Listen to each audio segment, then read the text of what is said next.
Olá, jovem jurista, aqui é o professor Ronaldo Bastos e hoje eu quero falar da decisão do Supremo Tribunal Federal que superou a tese do marco temporal no que atina às terras tradicionalmente ocupadas pelos indígenas. A gente vai ver o que é isso. O que aconteceu no caso? É um recurso extraordinário que eu estou colocando aqui na sua tela. A reserva existia uma área que ficava dentro da reserva biológica de Sassafrás, lá em Santa Catarina. E a Fundação Nacional do Índio, a FUNAI, ela declarou essa área como de tradicional ocupação indígena. E aí o que aconteceu? O Instituto do Meio Ambiente de Santa Catarina pediu a reintegração de posse, teve sentença. Depois o TRF4 ele confirmou essa reintegração de posse, considerando que a FUNAI não conseguiu comprovar que houve um renitente esbulho nessas terras tradicionalmente comprovadas pelos indígenas. A gente vai ver o que é isso. Chegou no Supremo Tribunal Federal e o Supremo Tribunal Federal deu razão à FUNAI. Vamos entender essa questão. Primeira questão que eu quero explicar para vocês. Terras tradicionalmente ocupadas pelos indígenas. Terras tradicionalmente ocupadas pelos indígenas. O artigo 231 da Constituição vai dizer o que é isso.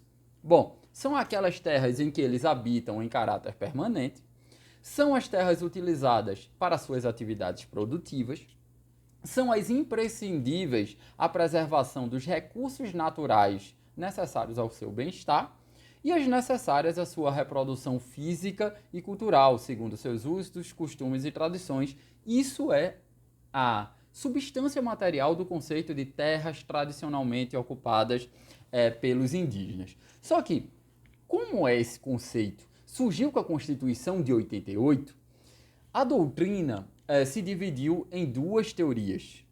A teoria que defende a tese de um marco temporal e a teoria que defende a tese do indigenato. Vamos começar com o marco temporal. A tese do marco temporal diz o seguinte: olha, os indígenas, eles têm direito apenas às terras que eles ocupavam em 5 de outubro de 1988, que é o quê? Que é a data da promulgação da Constituição. Então, se esses indígenas, na data da promulgação da Constituição, eles já não ocupavam mais essas terras, eles não têm direitos sobre essas terras, ok? Então, é isso que diz a tese do marco temporal. Estabelece um marco pela qual vão se analisar se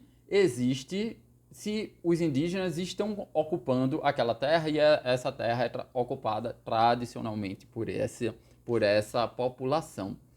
Também o STF, ele, nessa tese do marco temporal, ele defendia que, bom, mas se os indígenas não estiverem ocupando essa terra, mas porque eles foram expulsos por grileiros, por exemplo, e essa expulsão violenta gerou a impossibilidade deles voltarem a essas terras, mas eles ainda estão disputando essas terras, ocorre uma figura chamada de renitente esbulho.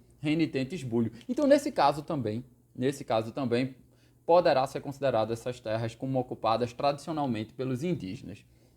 Essa foi a tese fixada na petição 3.388, que é o famoso caso Raposa Serra do Sol, em que houve apreciação da demarcação das terras indígenas, especialmente no estado de Roraima, ok? Essa era a tese, é um caso super complexo, que o Supremo traçou uma série de condicionantes, inclusive uma delas, esse renitente esbulho que eu trago para vocês.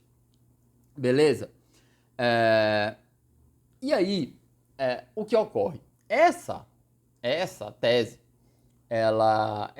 esse caso do caso Raposa Serra do Sol, é um caso em que não era vinculante. É por isso que o Supremo voltou a discutir esse caso. Beleza, a gente já viu que é a tese do marco temporal. Vamos agora para a tese do indigenato. A tese do indigenato diz o seguinte: os povos indígenas possuem esse direito originariamente, bastando que comprove essa sua ocupação tradicional. E essa foi a tese adotada nesse recurso extraordinário que eu estou trazendo para vocês. Ou seja, houve uma modificação do entendimento do Supremo. No caso Raposa Serra do Sol, o Supremo entendia pela tese do marco temporal. Agora o Supremo passa a entender pela tese do indigenato. Diz o relator, que foi o ministro Fachin, que o artigo 231 da Constituição Federal não exige o marco temporal. Ou seja, isso é verdade. Isso é uma construção doutrinária. Não exige o marco temporal. Mas tão somente que sejam protegidas as terras tradicionalmente ocupadas pelos povos indígenas. Eu fiz a leitura do 231 para vocês. Vocês não conseguem depreender dali a tese do marco temporal. Não conseguem depreender dali. E é isso que a Constituição diz. Só diz quais são as terras ocupadas tradicionalmente pelos indígenas. O ministro Fachin vai dizer que o tradicionalmente refere-se não a uma circunstância temporal. Não a uma circunstância temporal, ou seja, já está afastando a tese do marco temporal, mas ao modo tradicional de os indígenas ocuparem e utilizarem as terras e o modo tradicional de sua produção.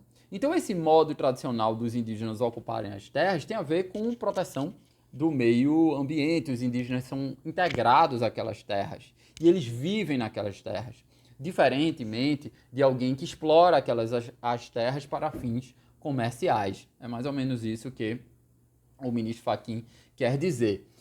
E também não se pode exigir que o indígena ajuize ações possessórias para se alegar que ele está defendendo a sua terra, né? E aqui o ministro Fachin já supera também a ideia do esbulho renitente. A comparação entre as forças de grileiros usando agentes armados com armas de fogo, querer dizer que os indígenas só podem ter aquela terra específica considerada como ocupada tradicionalmente se eles estiverem lutando essa luta totalmente desigual com esses grileiros. Foi isso que o ministro Fachin disse. O ministro Fachin diz que isso não tem sentido, diz ele. Resistir aos conflitos de forma reiterada seria enfrentar a morte quase certa, o que não foi a intenção do Constituinte quando assegurou a posse das terras que ocupam de forma tradicional. Tanto mais porque o próprio STF já decidiu que o abandono involuntário das terras tradicionais, perpetradas por meios violentos, não se presta a desconfigurar a tradicionalidade da ocupação. Então, o que é que foi decidido nesse RE? A proteção constitucional aos direitos originários sobre as terras que tradicionalmente ocupam independe da existência de um marco temporal em 5 de outubro de 1988 e da configuração do renitente esbulho como um conflito físico ou controvérsia judicial persistente à data da promulgação da Constituição. É isso. Espero que vocês tenham entendido. Aqui embaixo eu deixo um link onde eu faço esse comentário lá no blog, se você prefere um texto escrito. E é isso. Até a próxima semana com mais um vídeo. Falou!